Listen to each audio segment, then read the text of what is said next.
I did not do this right.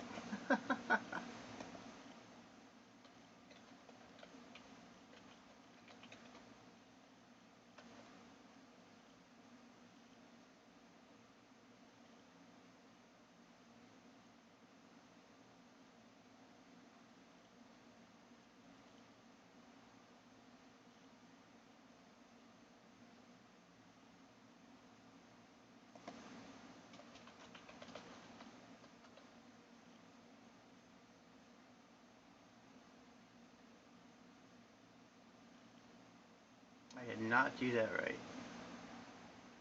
Oh, wait. Uh-huh.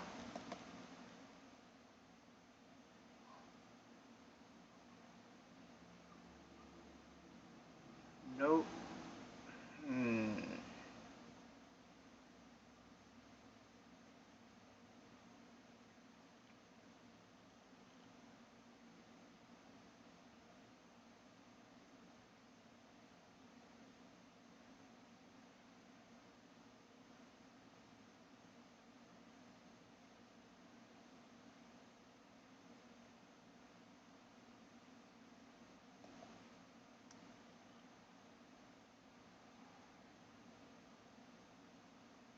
Oh, I'm so very curious.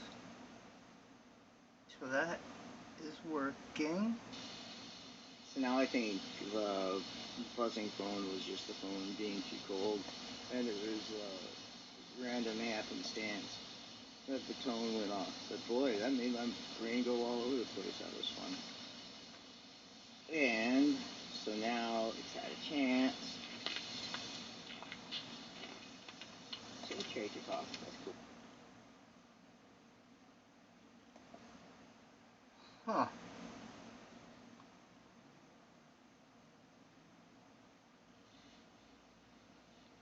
So this says, Shillelagh. But after having my axe head on my computer, I'm reading King Harold. Well, obviously Vermont. Thought I was going to read some of that out here, but time to go indoors, post a zillion videos, blow up everybody's feed. Sorry. Whoop. Hello.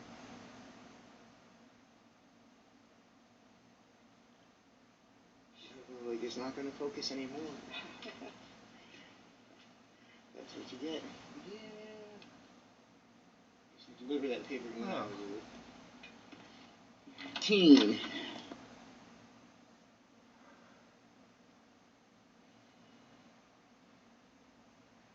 Imperial USA blade. And on one side, that's a patina that's on there. And made with vinegar Not and yours. mustard. It says not.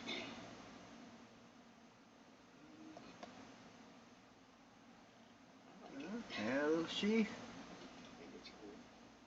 I wonder if that's still in the car.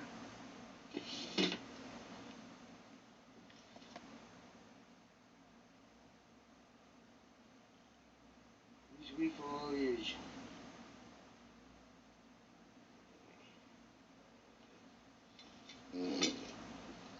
So this is the hoof. Okay, does this work? How about that? It does. What is up with that?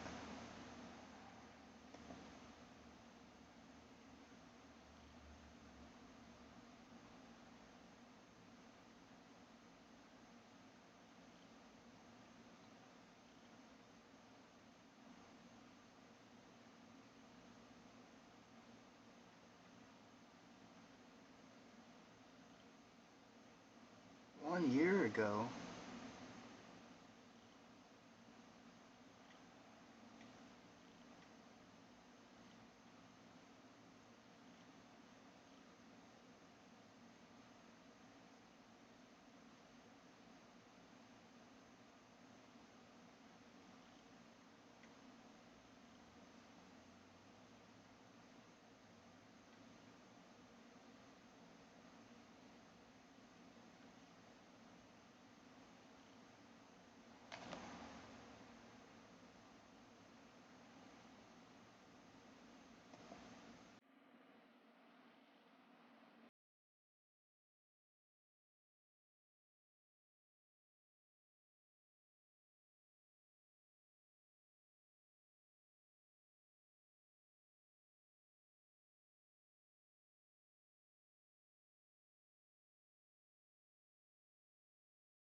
6 years ago.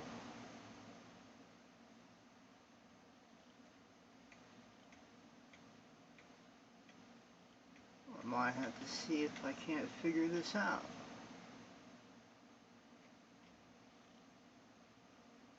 Alright.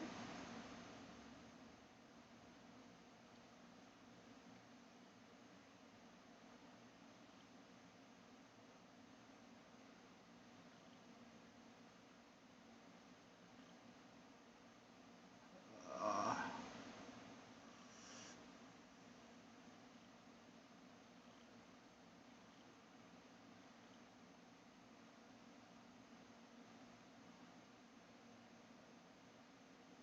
6 years ago.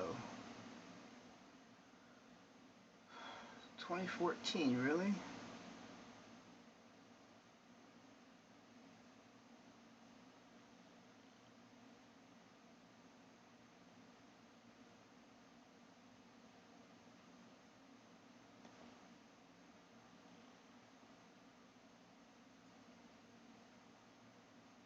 Come from faraway land of Vermont. I'm here to read some of John's books. His first letter, I just start right in the Some middle. mad hair flipping going on there. Go back to the chapter myself. Behold, what manner of love the Father has bestowed on us, that we should be called children of God. Therefore the world does not know us, because it did not know Him. Beloved, now we are children of God, and it has not yet been revealed what shall be. But we know that when He is revealed, we shall be like Christ, for we shall see Him as He is. And everyone who has this hope in Him purifies himself, just as Christ is pure. Whoever commits sin also commits lawlessness, and sin is lawlessness. And you know that He was manifested to take away our sins, and in Christ there is no sin. Whoever abides in Him does not sin. Whoever sins has neither seen Christ nor known Jesus. Little children, let no one deceive you. He who practices righteousness is righteous, just as Christ is righteous. I bet you New York City doesn't look like that right now. The devil is sent from the very beginning. For this purpose the Son of God was manifested, that Christ might destroy the works of the devil.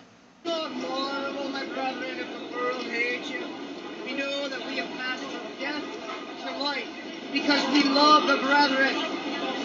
You who do not love your brother abides in death. Whoever hates his brother is a murderer, and you know that no murderer has eternal life abiding in him. By this we know love, because Christ laid down His life. Cool. There'll have to be some New York City. New York City.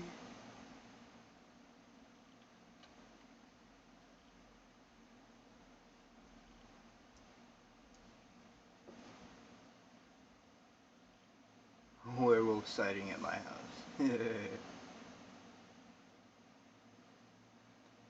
Bunch of Corinthians.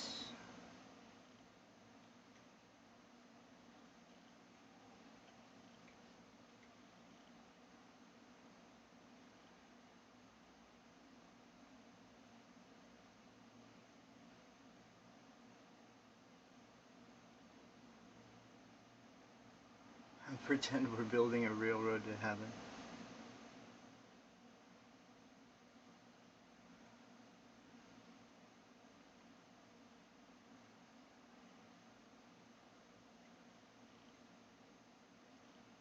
Ephesians.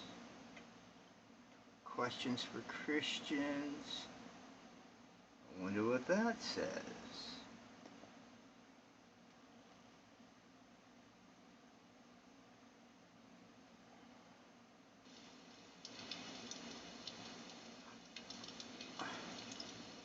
Perhaps fighting the devil is is what brings us more intelligence, as opposed to just combating evil. Oh, of course, people are here now. So I guess I gotta try to squeeze this out. Combating evil, primary goal, Christian, not fighting devils, like not fighting the devil of vaccines. You know, just don't use them. If you know it's of the devil, just don't use them. I think that's pretty simple. You know, let's fight the devil of saccharin, or just don't use it. You know, and so the previous video talked about prayer for other people.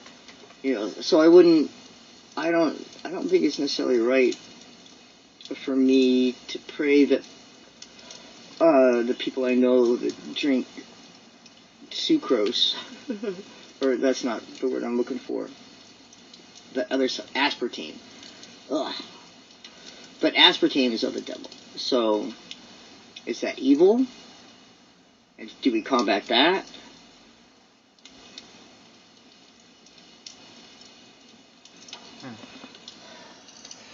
Or do we just pray about it?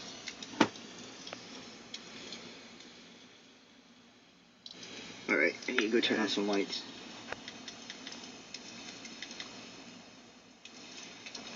Completely blurry. Oh! I don't have to turn on lights. Hooray, there you are.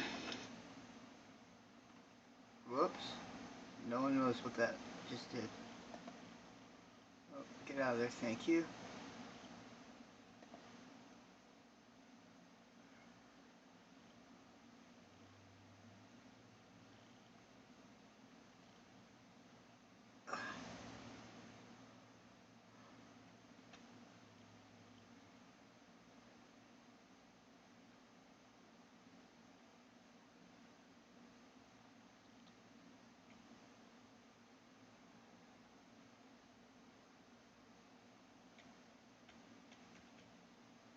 Click.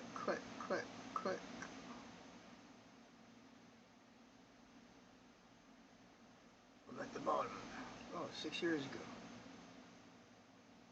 What the heck?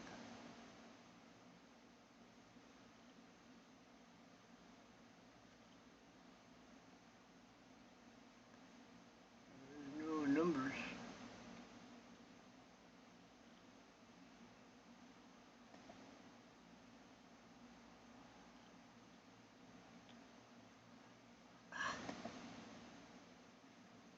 Tense.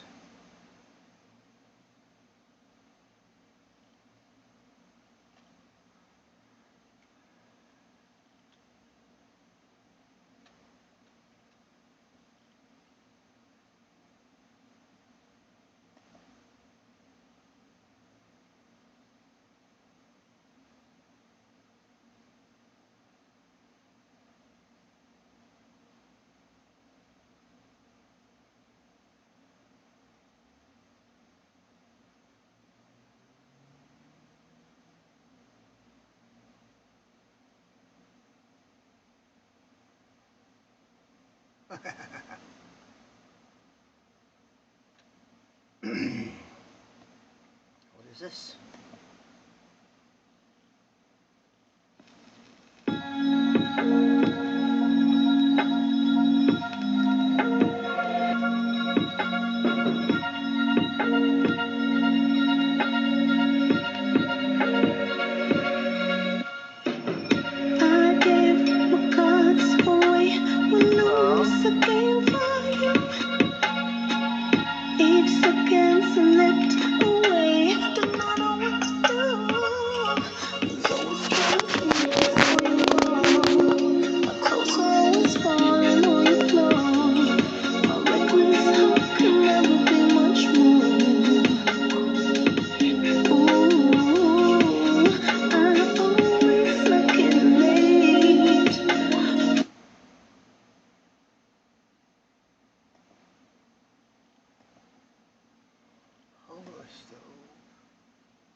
Don't do it.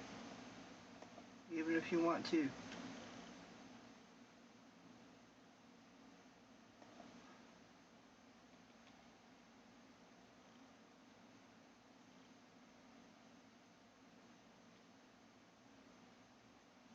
Alright, there's Len.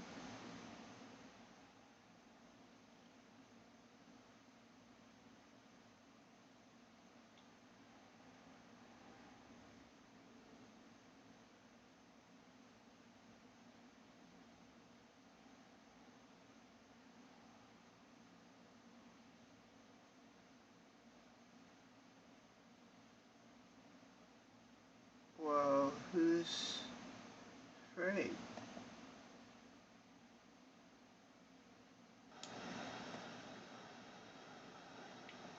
Yes, YouTube. Those are what you call a books. You like to read a books, YouTube? I like to read a books. Ahoy! So it looks like Hey.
Okay, we're done. Yes, thank God for that. God? Yeah, what do you mean? What do I mean? Who in this day and age believes in a God? Well, I do. Why's that? Obviously you haven't noticed the wars, the destruction, the poverty, everything that's going wrong in this world. Yeah, well, I don't believe in dentists. We think about it. If there's such a thing as dentists then, why do so many people have broken, infected, and missing teeth? I can't help but people are stupid enough to come and see the dentist and get their teeth fixed up and their mouth fixed up. Exactly, and that's the same way with God. He can't help anyone who doesn't come to him if they insist on doing things their own way.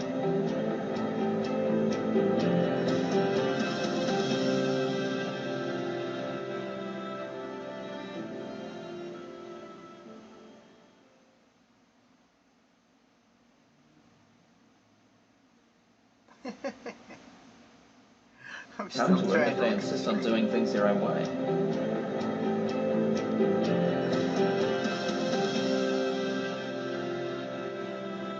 What do I mean? Who in this day and age believes in a God? Well, I do. Why's that? obviously haven't noticed the wars, the destruction, the poverty. Broken, infected, and missing teeth. I can't help it.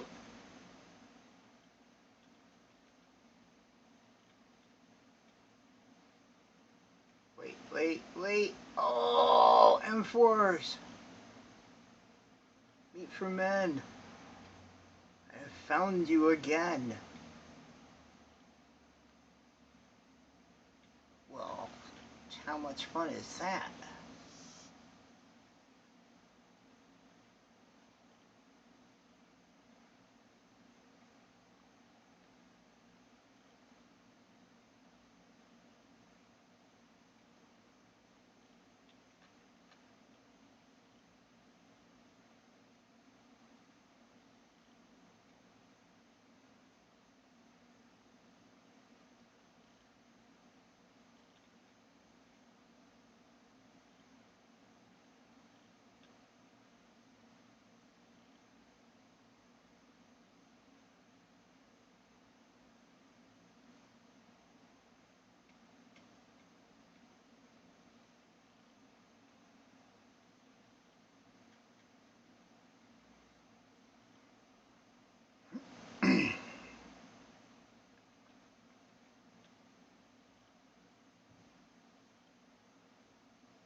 That was in Vermont.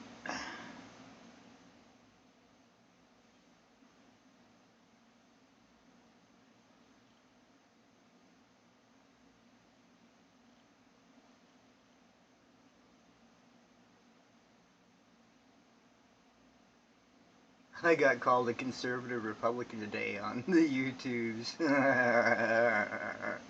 That's funny.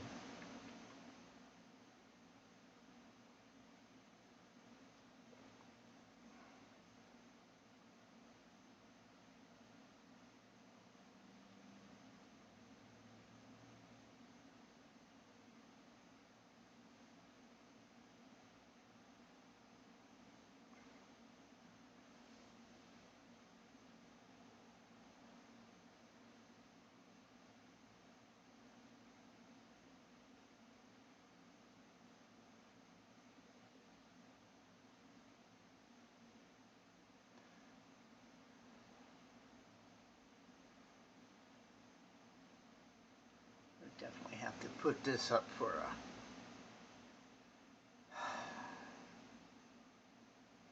time when people can come to chat.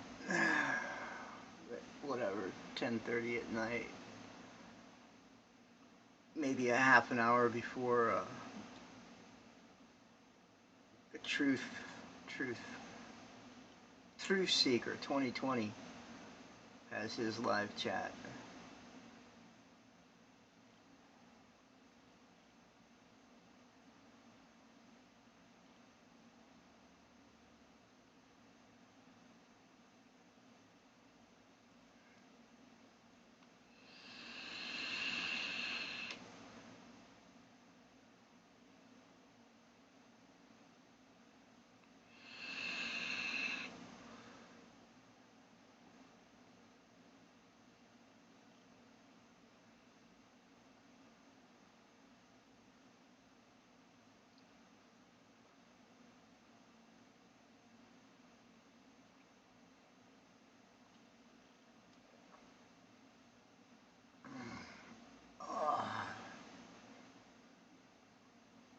Remember those hijabs?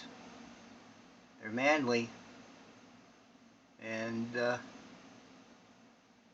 predictive programming, because what is a hijab? Oh,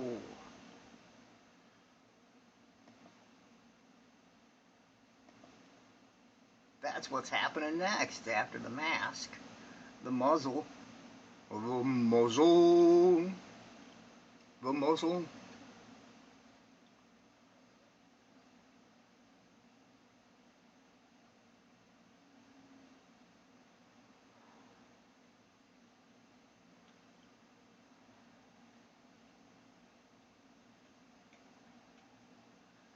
Oh, this must be,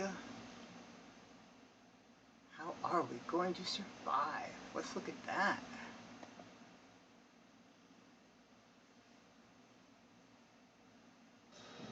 How are we going to live in these days? Oh, How are we going to survive? I know what this is. There are many things that Okay.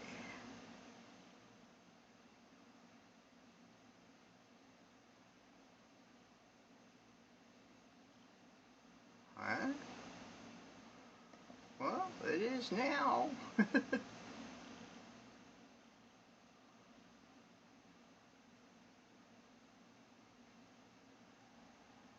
The Communist Manifesto by Marx and Engels was written in 1848. It set forward a communist ideology that has grown synonymous with the term communism itself. But the reality of the matter is, there has always been two radically different visions of socio-economic philosophy, both of which are known as communism. The first kind of communism is based on true altruism, a willingness to think of others more highly than oneself, and a practice of the golden rule. Step on the dog. The second kind of communism Don't. is a communism that subtracts God from the equation and seeks to find equality on its own self-made terms. This form of communism is self-serving and seeks to level the playing field through might equals right tyranny. It sells itself on the benevolent precepts of the first form of communism, but denies the obvious fact that man, left to his own devices, is greedy and self-serving, and without living for God, he can only live for himself. So why not get all that he can from this life? Back up. And if someone disagrees with you, Oh, eliminate them. ow. Oh. So we see then in the competing visions that the elemental difference between the two forms of communism is that one is effected through force and the other is voluntary. Set in mid-19th century Paris, The Wandering Jew by Eugene Sue is an exceptional work of historical fiction, depicting with rarefied insight the methods employed by the Jesuits in their intricate system of espionage and subterfuge. It was originally published in 1844, the same year Karl Marx met Friedrich Engels, also in Paris. Knowing Marx to be educated and employed as an agent of the Papists, it comes as no surprise to realize that the communism he espoused, the state-enforced communism that inevitably and invariably leads to despotism, was that which mirrored the Jesuit reductions throughout South America during the 17th and 18th centuries, wherein the indigenous peoples were kept as slaves in communes, with their economy under the direction of a central bank, the goods they produced being shipped back to the colonial powers under the auspices of world commerce and trade. Quote-unquote, free trade is nothing new, and the last thing it promotes is the freedom of the lower classes.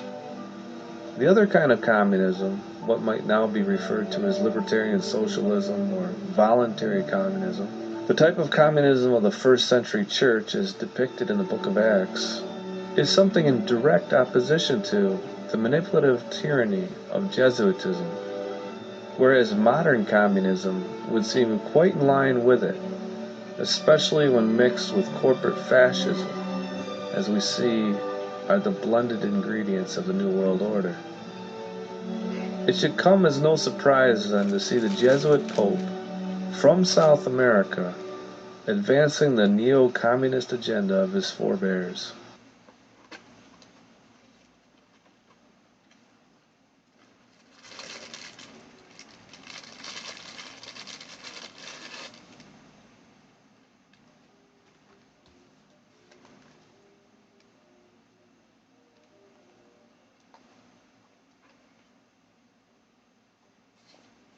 Excerpt from the abridged edition of The Wandering Jew, A Tale of the Jesuits, Chapter 27, Communism. The chapter begins with an account of how a certain Monsieur Hardy has built a business that stands in stark contrast to those in the surrounding area, and that his employees are well remunerated for their labor, and provided for with quality, inexpensive housing. This, along with the unwillingness of Hardy's employees to turn against their benefactor and join the neighboring workmen in what was essentially union action demanding a redress of grievances against the pitiless lords of commerce exploiting them, has drawn the ire of the workmen of the neighborhood who live in slums paying higher rent for lower wages. At the tavern, their passions are played upon by a Jesuit coadjutor who incites the mob to set off to burn and pillage Monsieur Hardy's factory and the living quarters of his employees. Quoting now from the book. Before, however, we go further in this description, which will probably seem somewhat imaginative, we assert that the wonders we are about to describe are no utopian dreams, but realities in which capital has been safely and profitably invested.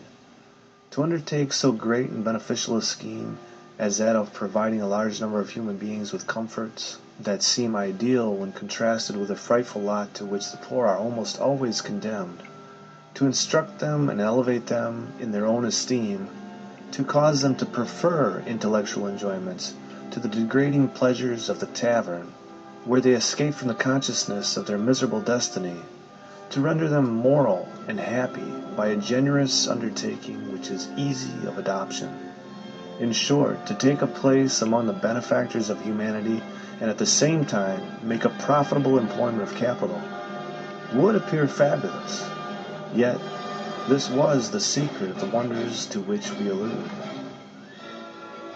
One of the principal characters in the novel, a young man named Agricola, is then shown meeting his fiancée to show her about the premises of his employment and the living quarters they will soon share. He describes to her the success of his employer's factory and why he is so enthusiastic about his employment there. "Do you know, mademoiselle," said Agricola, "why I am so delighted with the gratifying task I am about to execute?" "I do not, Monsieur Agricola," replied Angelique. "To show you this building and explain to you the resources of our association is to inform you that here a workman, assured of both the present and the future, is not, like a great number of his poor brethren, compelled to repress the dearest wish of his heart, the desire of choosing for himself a partner for life, fearful of increasing the misery of both. Here a workman may, without anxiety, indulge the hope of possessing family enjoyments, for he will not afterwards be annoyed with seeing those who are dependent upon him subjected to misery and privation. In short, to explain all this to you," added he with a smile, "is to prove to you that nothing can be more rational than to love, and nothing wiser than to marry." Agricola goes on to relate to his fiancée what he refers to as the secret of our prosperity. Do you like "Well, honey? then, listen to me, mademoiselle. Oh, Monsieur yes. Hardy, Whoops. like a true magician, has pronounced those Kabbalistic words, association, community, fraternity. These words were understood by his workpeople, and the wonders which you see are created for our advantage, and also, I repeat, for that of Monsieur Hardy. Supposing, mademoiselle, that Monsieur Hardy, instead of being what he is, had been a heartless speculator, caring for nothing but his profits, saying to himself, 'In order that my factory may bring me large returns, what is required? Perfect workmanship, great economy in the use of the raw material, rigid employment of the workman's time, strict parsimony in order to produce cheapness and excellence in the products, that they may be sold dearly. Well, mademoiselle, I will tell you how these things were attained. My workmen, in residing so far from the factory, will be compelled to rise earlier than they would otherwise do. Consequently, they will have less sleep than they require, and will not be so well able to work. Then again, the severity of the weather will render things worse. The workman will arrive wet, shivering with cold, and unfit to work. Therefore, what sort of work will he put off his hands? If, however, I provide lodgings for my workpeople near the factory, it will do away with these inconveniences. Let me estimate. A married man pays, in Paris, about 250 francs a year for 2 small and unhealthy apartments in some dark and filthy street, the hotbed of fever. What kind of work can be expected from people thus circumstanced? The unmarried men pay about 150 francs for apartments which are smaller, but equally unhealthy. Now I employ 146 married men who pay for their miserable dwellings about 36,500 francs a year, and I employ 115 young men who pay for theirs about 17,280 francs a year, making a total of upwards of 50,000 francs.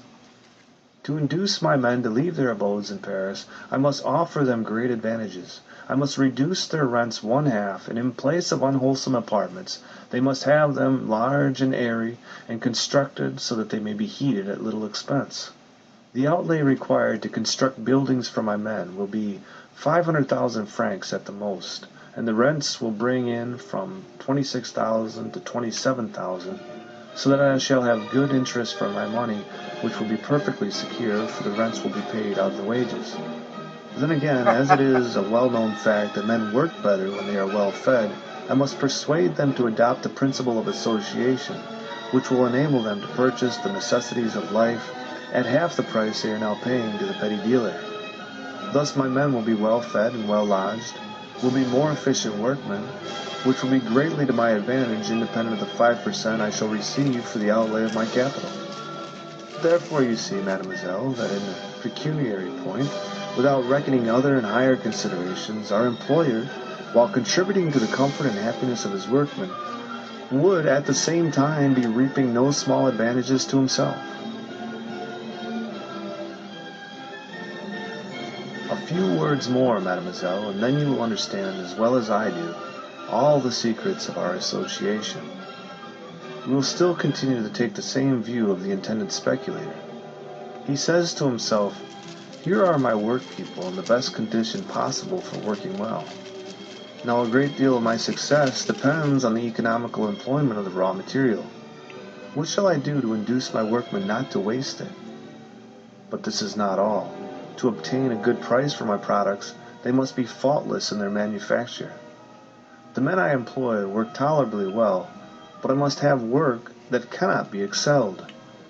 To accomplish these things I must give them an interest in the use of the material, and I must persuade them to try and discover the best modes of working, by making it their interest that everything that comes from their hands should be the most perfect of its kind. For a workman who has no interest in these matters says to himself, 'What need care I about them? I don't get any more pay.' But on the contrary, make it his interest to be zealous and industrious, and he redoubles his activity and stimulates everyone about him. What treasures of experience and practical knowledge are often lost for want of encouragement. This is a great pity, for a man engaged the whole of his life in a particular calling must discover 1,000 ways of doing things faster and better. I will establish a committee of consultation composed of my ablest workmen, and now that our interests are the same, vivid rays of light must necessarily be sent forth from this source of practical intelligence. The speculator is not deceived, for very soon, astonished at the incredible resources and ingenuity displayed by his workmen, he exclaimed, 'You are in possession of all these things without telling me of them. That which has cost me for 10 years past 100 francs to manufacture would have cost only 50, leaving out the immense saving of time.' 'Oh,' replied the workman, 'what did your gains signify to me?' Now it is different. I have, beside my wages, an interest in your success. You have raised me in my own esteem and have consulted my knowledge and experience, and instead of treating me like an inferior, you have held communion with me. Therefore, it is my interest as well as my duty to acquaint you with what I already know, and also to acquire still more.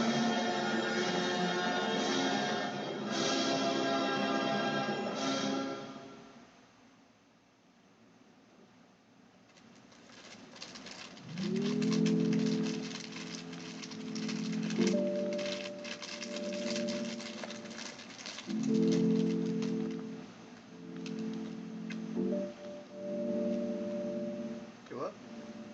Here you go.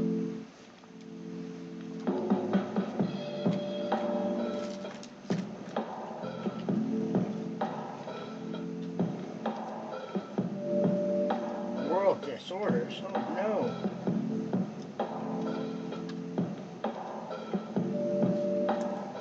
It seemed quite in the nature of things, then, that the Jesuits should desire a country of their own, where everything would be under their undivided and absolute control. In 1586, they found such a sphere and set to work in Paraguay, then a part, but many times larger than the present tiny republic, of the Spanish possessions in South America, inhabited by the Guarani tribe of Indians. Within a score of years, the Jesuits had established 20 strong mission centers called reductions, with many thousands of the Guaranis enrolled as their members. Then they applied to the King of Spain for permission to constitute Paraguay a Christian republic in which no secular governor be allowed any control, so that a truly paradisiacal state of innocency be established, under the king's suzerainty, to whom the Jesuits offered to pay an annual tribute of $1 for each adult member of the community. In 1608, the king, Philip III, acceded to this petition, and the Jesuit republic was set up. The general features of this state, which lasted till 1767, need not be elaborated here, save to say that each reduction was administered by 2 priests, a senior and a junior, with a rigid uniformity throughout everything, even the cities being so exactly alike that those sent to dispossess the Jesuits in 1767, arriving at one city after another, at first thought they had made a circuit and got back to the town they had just left, a fact showing that during the 158 years of their rule there, the Jesuits had thoroughly imposed the stamp of their order on the Guaranis. Certain other features of the case call for more particular notice. 1. The Jesuits aimed to set up there a completely communistic system, in the sense that no individual rights were recognized and there was no private property. Everything belonged to the state and was supposed to be shared in common. Joke about the But in black reality, much the greater part of the proceeds of goods sold was always remitted to the Camarilla in Europe, and the Guaranis got only the bare necessities of life in return for their toil and sweat. 2. The money thus derived was truly enormous, says Bishop Palafox, even many hundreds of thousands of dollars annually.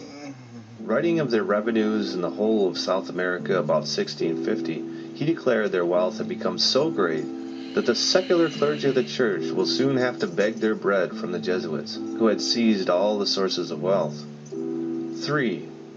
By the charter empowering them to rule Paraguay and by their antecedent pledges, the Jesuits should have paid annual tribute to the king amounting to $1 per adult citizen. The highest sum ever paid was $40,000, though the adult population was probably never under 300,000. 4. There was one single point of connection between the Republic and the Spanish Empire, in the person of the king, just as the Jesuit order connects with the Latin Church only in the person of the Roman Pontiff. The frailty of that connection stands disclosed in the matter of the tribute money. Indeed, so devoid of loyalty to Spain were the Jesuits that neither would they allow any Guarani to learn Spanish, nor would they tolerate any intercourse between the Guaranis and the peoples of the surrounding Spanish colonies, a prohibition maintained at the sword's point. 5. Within Paraguay, the Jesuits kept themselves as a caste completely apart from the Guaranis, even more so than the Druids from their people. In the whole 180 years of their stay there, no Guarani was ever prepared for and admitted to the priesthood, none ever promoted to be a teacher even. 6. Religious services were held mostly on saints' days, with sports and dances, which, as the Jesuits said, were accounted the best modes of condescending to the mental calibre of the Indians and of meeting their religious needs. 7. There is no evidence that any effort was ever made by the Jesuits to impart the truths, properly so called, of the Christian religion. Considering that so many of the Guaranis became so highly expert in the various handicrafts that the Jesuits could and did justly boast of their preeminent skill, it must be felt that these Indians had mental capacities of no mean order, which were never developed, nay more, which were even steadily repressed. 8. When then the Jesuits were expelled, the Guaranis, having had no moral or religious training to fit them to continue in the Christian faith, in a few years laid aside the rags and tatters of their religious observances and became as if no religious teachers had ever lived and worked among them. A vanished Arcadia, an irony or a satire according to our point of view. 9. Having throughout their tenure of Paraguay treated all their neighbors as scoundrels and pariahs, in 1767 the Jesuits had nowhere a friend to lift his voice or move a hand to succor them, but men everywhere rejoiced to see the day of their humiliation and discomfiture. The communism of the Paraguay experiment is indeed the true prototype of the many political ventures which since the French Revolution, but much more especially since the Great War of 1914 through 1918, have been taking shape in so many parts of the world wheresoever the vanguard of Rome has been strong enough and long enough at work under the surface of things to give body and life to the program of the Jesuit Camarilla. Camarilla.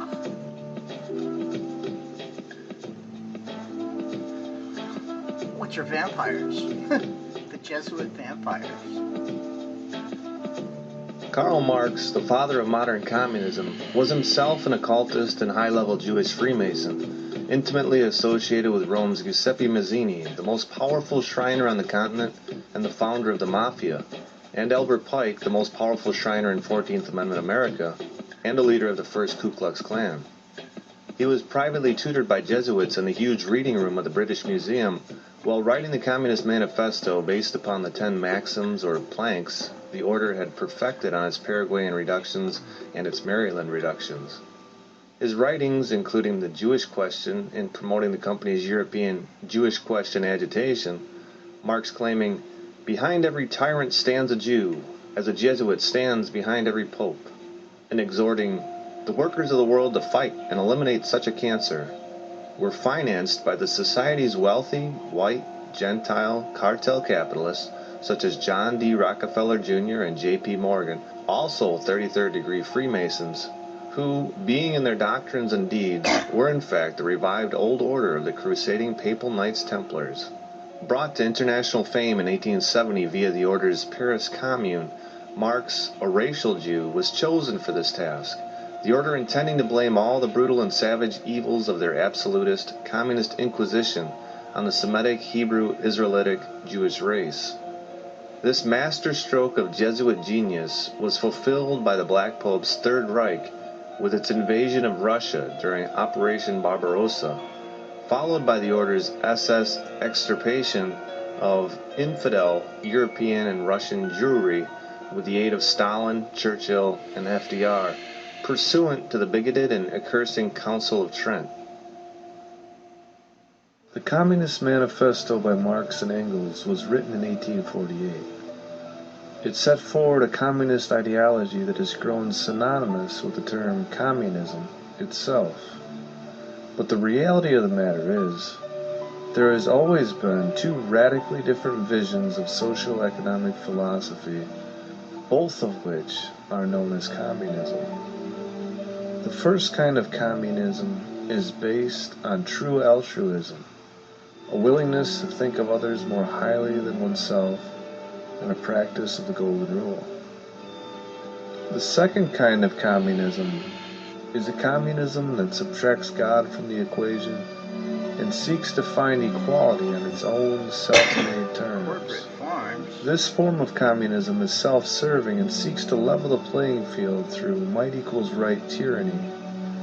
It sells itself on the benevolent precepts of the first form of communism, but denies the obvious fact that man, left to his own devices, is greedy and self-serving, and without living for God, he can only live for himself. So why not get all that he can from this life? And if someone excerpt from the abridged edition of The Wandering Jew, A Tale of the Jesuits, Chapter 27, Communism.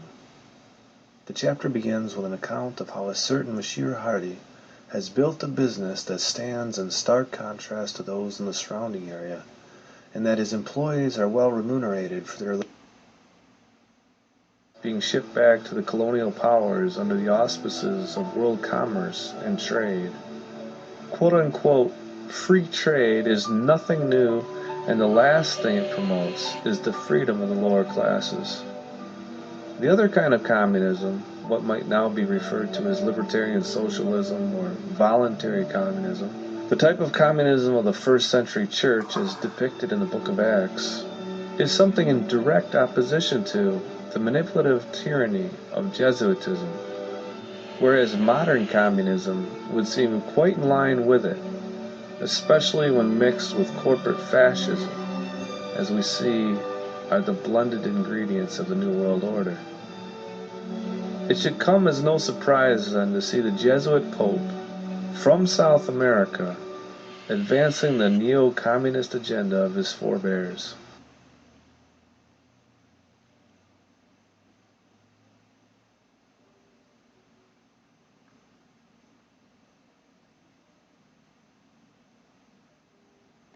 Of historical fiction, depicting with rarefied insight the methods employed by the Jesuits in their intricate system of espionage and subterfuge.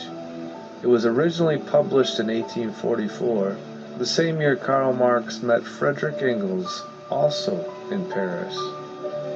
Knowing Marx to be educated and employed as an agent of the Papists, it comes as no surprise to realize that the communism he espoused, the state-enforced communism that inevitably and invariably leads to despotism, was that which mirrored the Jesuit reductions throughout South America during the 17th and 18th centuries, wherein the indigenous peoples were kept as slaves in communes, with their economy under the direction of a central bank. Well, that was pretty potent. Yes, yes it was.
Well,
Well, something needs to be repaired, now don't it?